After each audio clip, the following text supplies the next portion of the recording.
Yaudah. Assalamualaikum warahmatullahi wabarakatuh. Kami dari kelompok 3 ingin mempresentasikan tentang faktor yang mempengaruhi kualitas air. Sebelumnya, kami berterima kasih kepada Ibu Sulastri Arsyad sebagai dosen pengampu kita. Dan selanjutnya kami akan memperkenalkan anggota kelompok kita.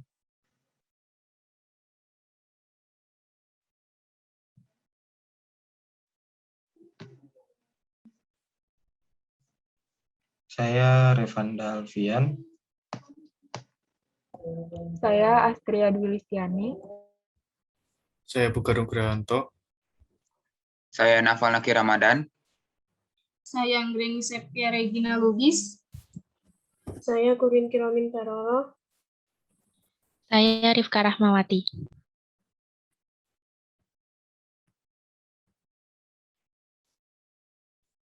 Baik, selanjutnya saya Bugar Nugrahanto akan melanjutkan presentasi mengenai pengertian dari kualitas air. Apa itu kualitas air? Menurut Sundari et al. Di jurnalnya tahun 2017, kualitas air adalah suatu ukuran kondisi air dilihat dari karakteristik fisik, kimiawi, dan biologisnya. Nah, kualitas air juga menunjukkan ukuran kondisi air relatif terhadap kebutuhan biota air dan manusia. Kualitas air sering kali menjadi ukuran standar terhadap kondisi kesehatan ekosistem air dan kesehatan manusia terhadap air minum. Lalu, seberapa penting untuk mempelajari kualitas air? Nah, kualitas air dalam budidaya perairan secara luas penting guna meningkatkan produksi dan menunjang keberhasilan budidaya tersebut.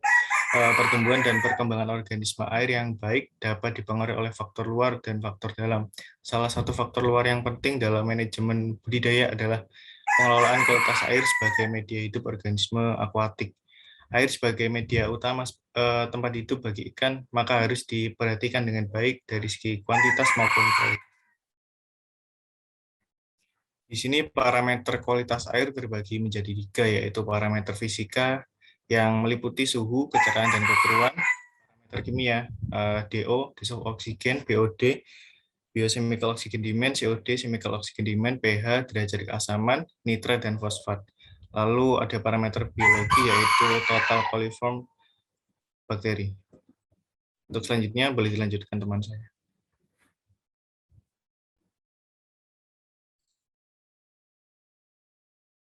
Baik, saya Anggreni Septia Regina Lubis akan menjelaskan mengenai parameter fisika yang pertama, yaitu adalah suhu atau temperatur.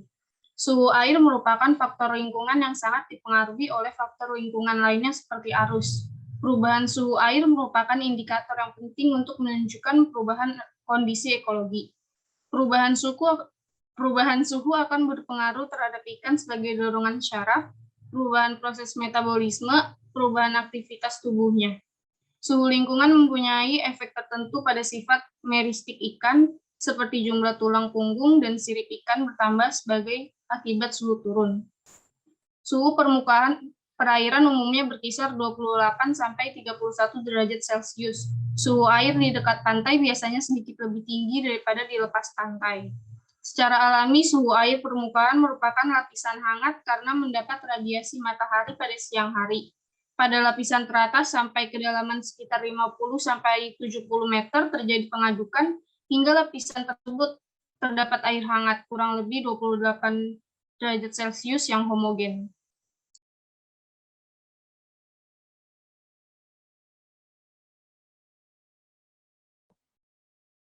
Selanjutnya yaitu kecerahan dan kekeruhan. Kecerahan perairan merupakan suatu kondisi yang menunjukkan kemampuan cahaya untuk menembus lapisan air pada kedalaman tertentu menurut Mainasi pada tahun 2017.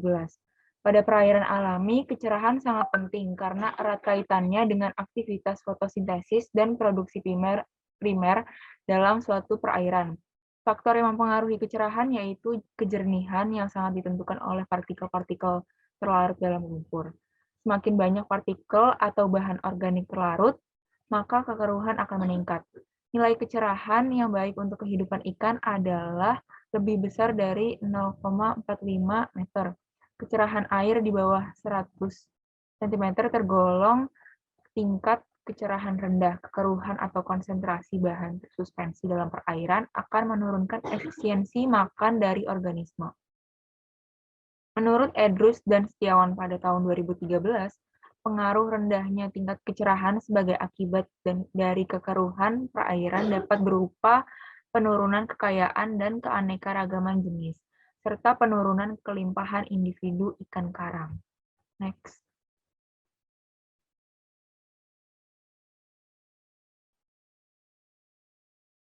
Selanjutnya yaitu parameter kimia. Yang pertama ada DO atau dissolved oxygen. Apa itu DO? Oksigen merupakan salah satu gas yang terlarut dalam perairan. Oksigen yang terlarut dalam perairan alami bervariasi, bergantung pada suhu, salinitas, turbulensi air, dan tekanan atmosfer. Semakin besar suhu dan ketinggian atau altitude, serta semakin kecil tekanan atmosfer, kadar oksigen terlarut akan semakin kecil. Kadar oksigen terlarut maksimum terjadi pada sore hari dan akan kekurangan pada pagi hari. Hal ini dipengaruhi oleh berkurangnya difusi oksigen dari atmosfer, dekomposisi bakteri pada malam hari sebelumnya juga dipengaruhi oleh aktivitas respirasi tumbuhan air. Oksigen terlarut akan menurun apabila banyak limbah, terutama limbah organik yang masuk ke perairan. Hal ini disebabkan oksigen tersebut digunakan oleh bakteri-bakteri anaerobik dalam proses pemecahan bahan-bahan organik yang berasal dari limbah yang mencemari perairan tersebut. Konsentrasi oksigen terlarut yang terlalu rendah akan mengakibatkan ikan-ikan dan binatang air lainnya yang membutuhkan oksigen akan mati. Next.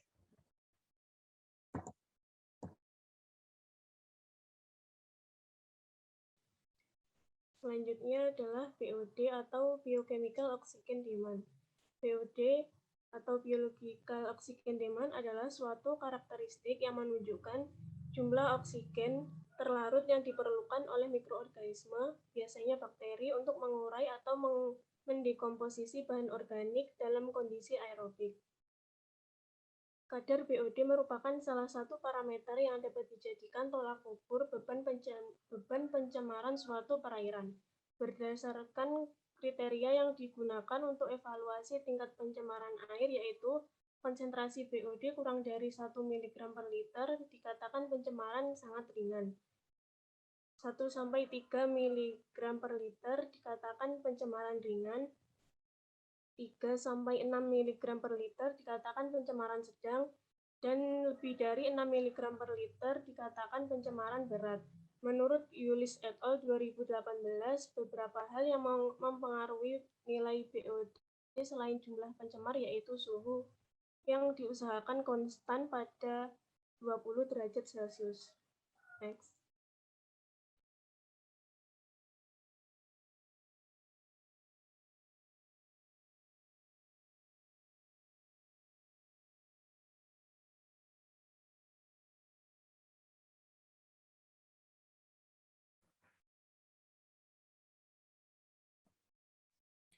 Baik, selanjutnya adalah masih di parameter kimia yaitu COD, Chemical Oxygen Demand. Apa itu COD? Chemical Oxygen Demand adalah pengukuran oksigen ekuivalen dari bahan organik dan anorganik dalam sampel air yang mampu dioksidasi oleh bahan kimiawi pengoksidasi yang kuat seperti misalnya bikromat. COD secara luas dipakai untuk mengukur bahan anorganik dan organik yang mampu dioksidasi dalam perairan alami, limbah domestik, dan industri. Konsentrasi COD yang diamati dalam air permukaan yang tak terpolusi berkisar antara kurang lebih 20 mg per liter. Badan air yang menerima limbah biasanya berkisar antara 200 mg per liter. Air limbah industri mempunyai nilai COD sekitar 100 sampai dengan 60.000 mg per liter.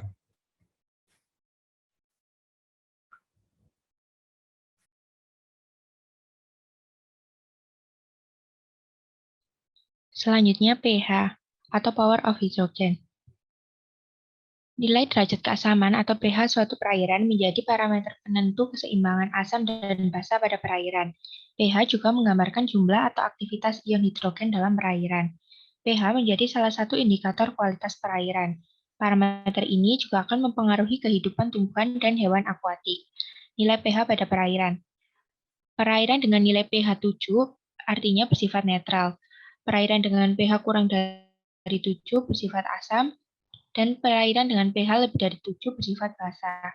Sebagian besar biota akuatik sensitif terhadap perubahan pH yang signifikan, menurut Amri et al. Tahun 2018.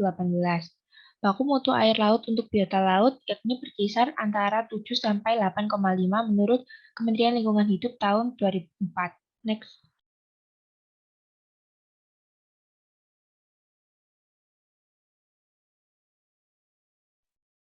Selanjutnya yaitu fosfat. Fosfat dalam perairan umumnya berbentuk ortofosfat.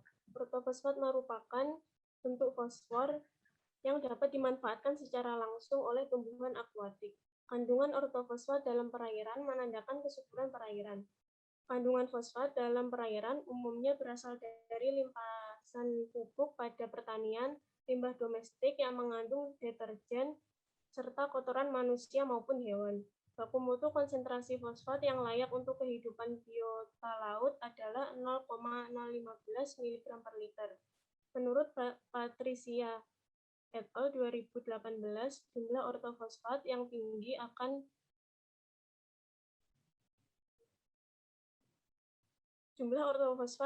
akan menghasilkan pertumbuhan alga yang sangat besar dan berakibat kurangnya sinar matahari masuk ke perairan.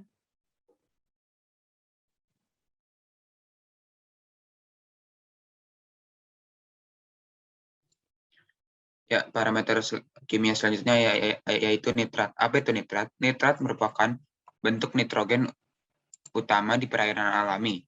Nitrat berasal dari amonium yang masuk ke perairan melalui limbah. Kadar nitrat dapat menurun karena aktivitas mikroorganisme dalam air.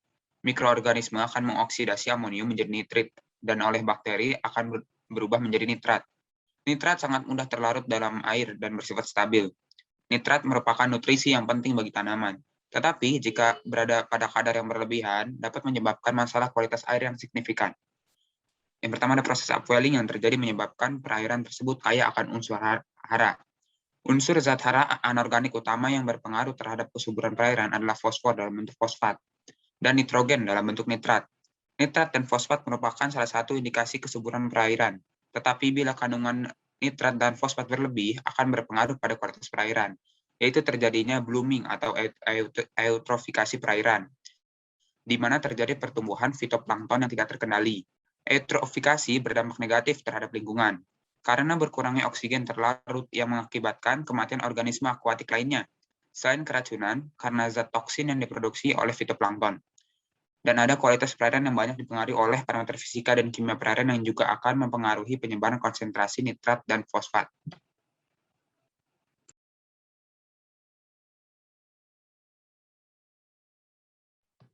Selanjutnya ada dari parameter biologi, total coliform bakteria. Bakteri coliform total merupakan jenis bakteri coliform yang bersumber dari pencemaran lingkungan oleh bahan organik.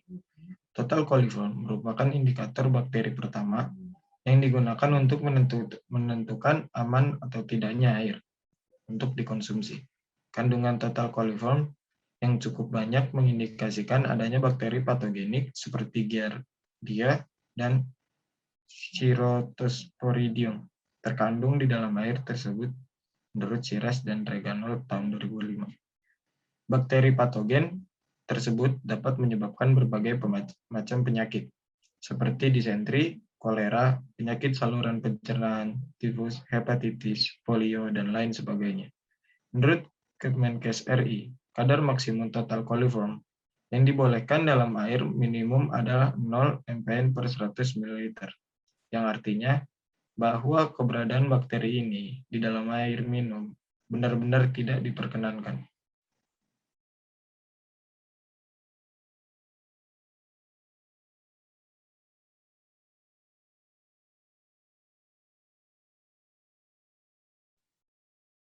Dan ini adalah daftar referensi yang digunakan oleh kelompok 3 sebagai acuan dari PPT tadi. Kurang lebihnya Mohon maaf dari kelompok 3, kami semua mengucapkan terima kasih.